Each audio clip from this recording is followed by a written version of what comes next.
Hola a todos y bienvenidos. Welcome back to my channel. I am sharing to you my J expeditions in Barcelona, Spain. Just to overview about Barcelona. Barcelona, Spain is the Spanish country. Therefore, Spanish speaking. There are two official languages, the Catalan and the Spanish. But Spanish is the most spoken language in every conversation across the city.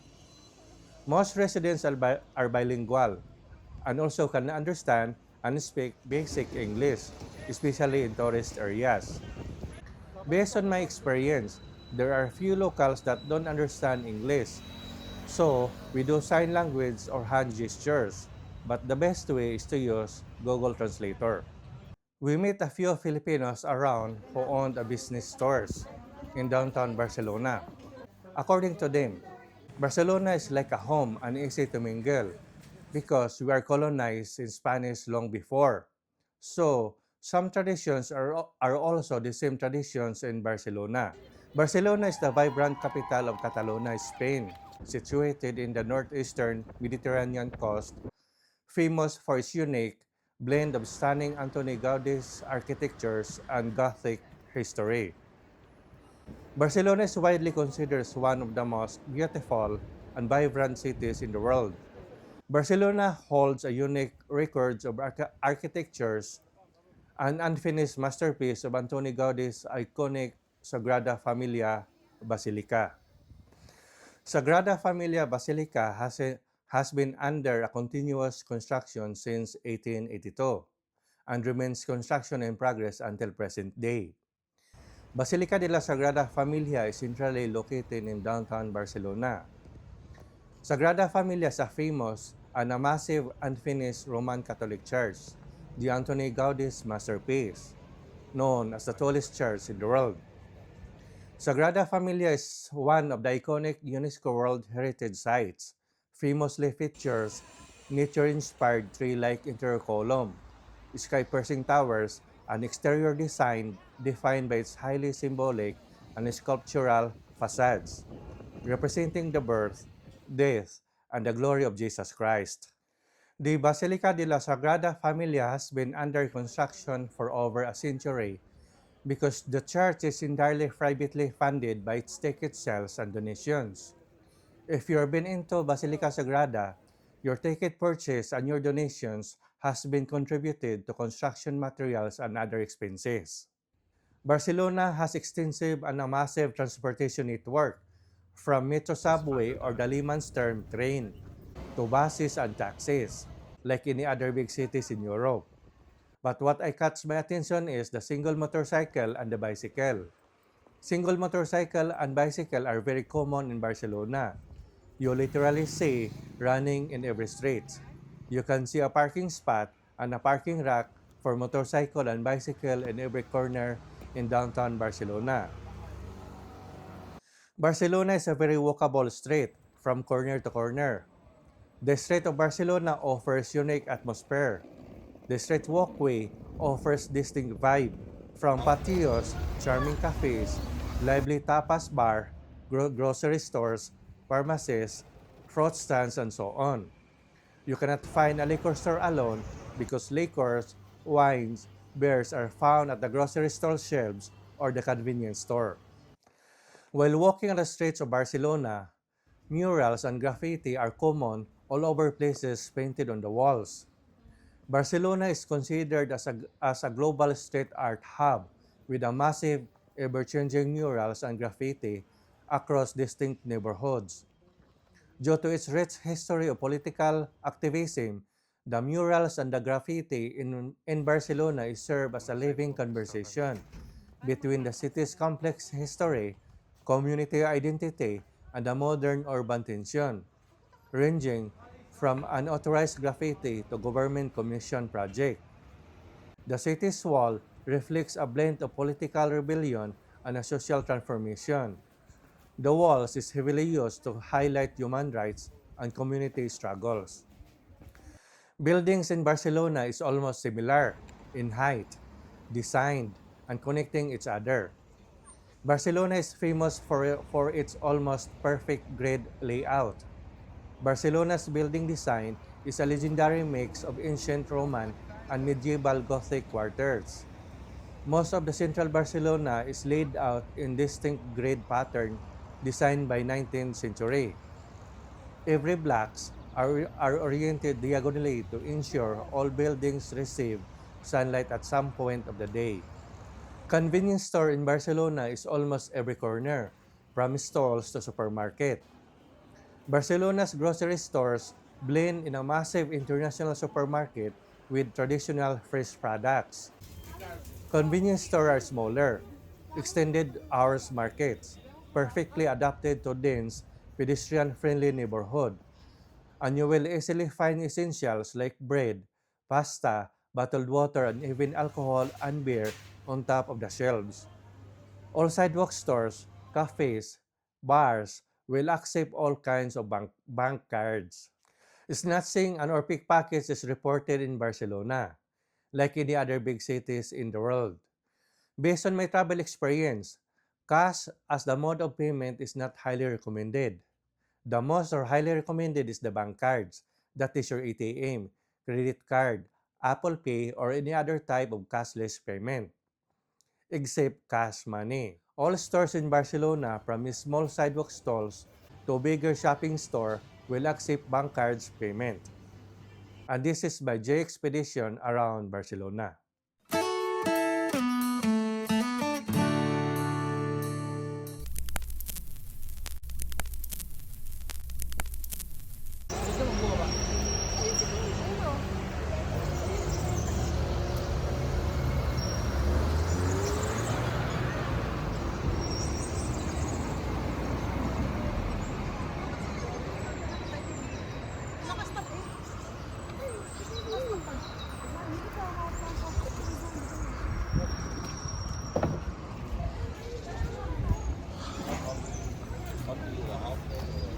Ang daming graffiti dito. I don't know, art ba yan or vandalism.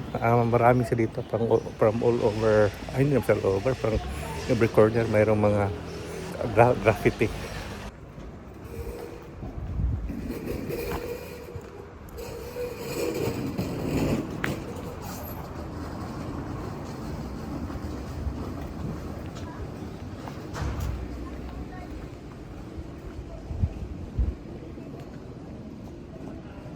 Marami, marami yan sa atin. Yung ganito, nandito din pala yan. Yung klase ng motor. Maliit na motor siya. Parang mayroon ding big bike. May David Harley.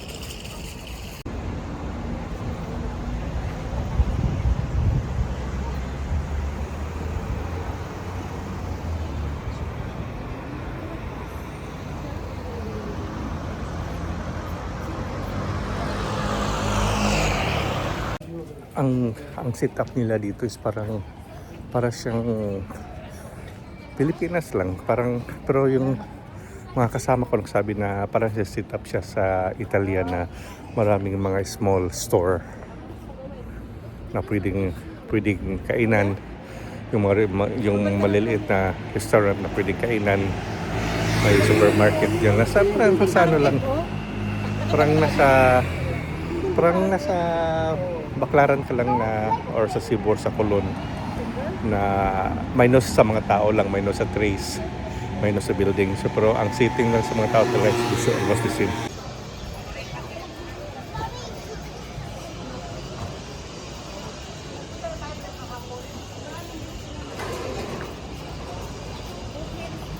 Saan banda?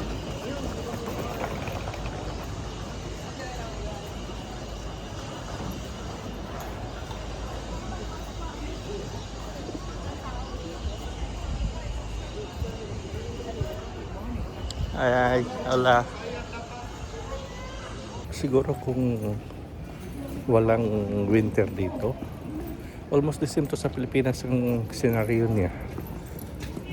Sa parang kung pupunta ka sa Cebu, yung sa downtown, ganito ang scenario. Of course, natural. Cebu is iba. Ang minus lang sa buildings nila is lang uniform ang style. Uniform ang taas sa building, ang floor hanggang 1, 2, 3, 4, 5, 6, 7, 1, 2, 3, 4, 5, 6 hanggang 6 floor lang dito. Parang wala akong nakita na dito sa mga apartments ng building ito, wala akong nakita na mataas na parang high-rise building. Pero kanina meron akong nakita, siguro yun na siguro ang business area nila, yung mataas na building.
Ang daming tao dito sa, parang ito yata ang pinakaharap nila. Nandito yung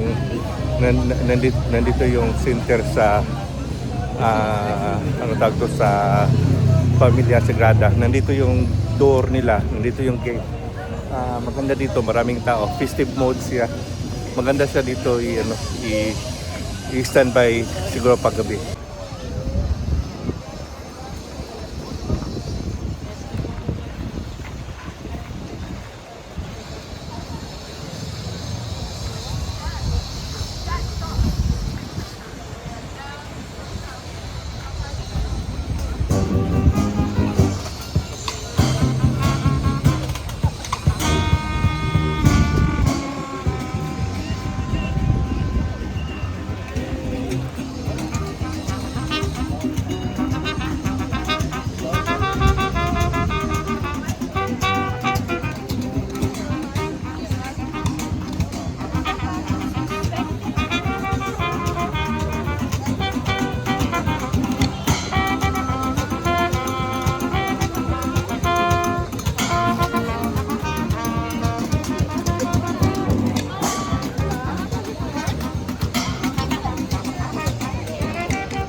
Buhay na buhay ang mga tao dito.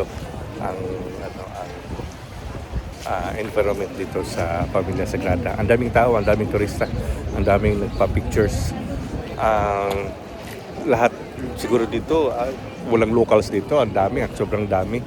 Ang building na yan ay ang church na yan ay ito yung sinasabi mo 100 years or something. Then until still construction.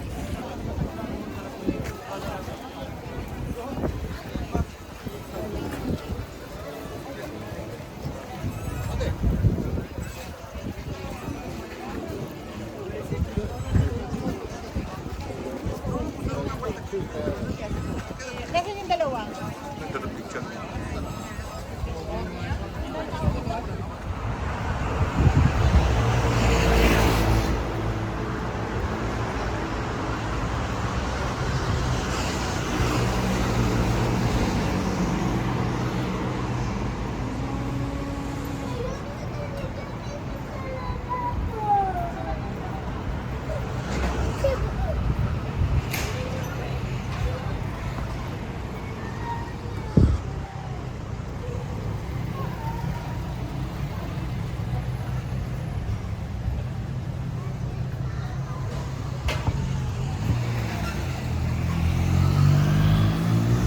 Magandang street na to, maraming mga tao.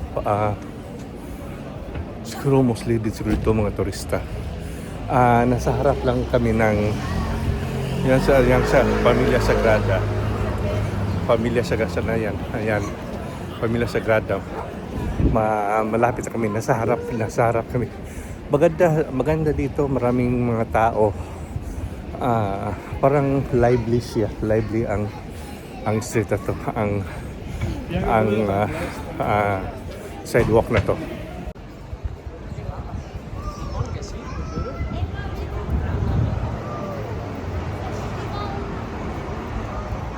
Ito sa the oldest church in the world, or maybe this is the oldest church in the world, Familia Sagrada in Barcelona, Spain, Barcelona.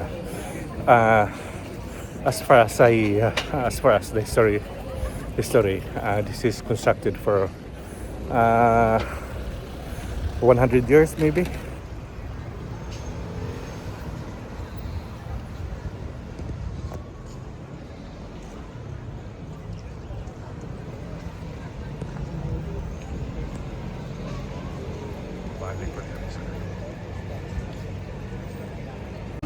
Medyo careful lang tayo kasi marami kasing nabalita dito na maraming snatching, kaya careful tayo. Alert lang palagi.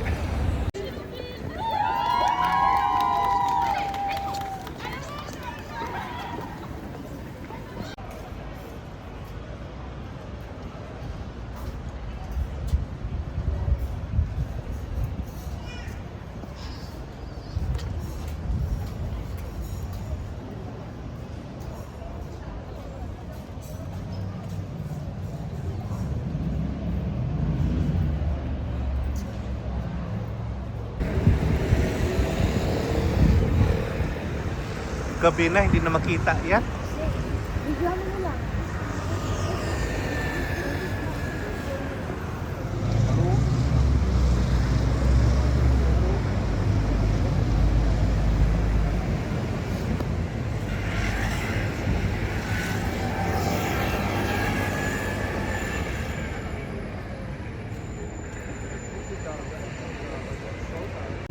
Hinahanap namin yung churros na pagkain. Hindi ko rin alam kung ano yan. So makikita na natin doon kung ano yung churros. Churros ang hinahanap sa mga kasama ko. So tikman ko lang din. Kasi masarap daw, so tikman natin kung ano. Parang siyang breadstick, parang siyang donut. Let's go.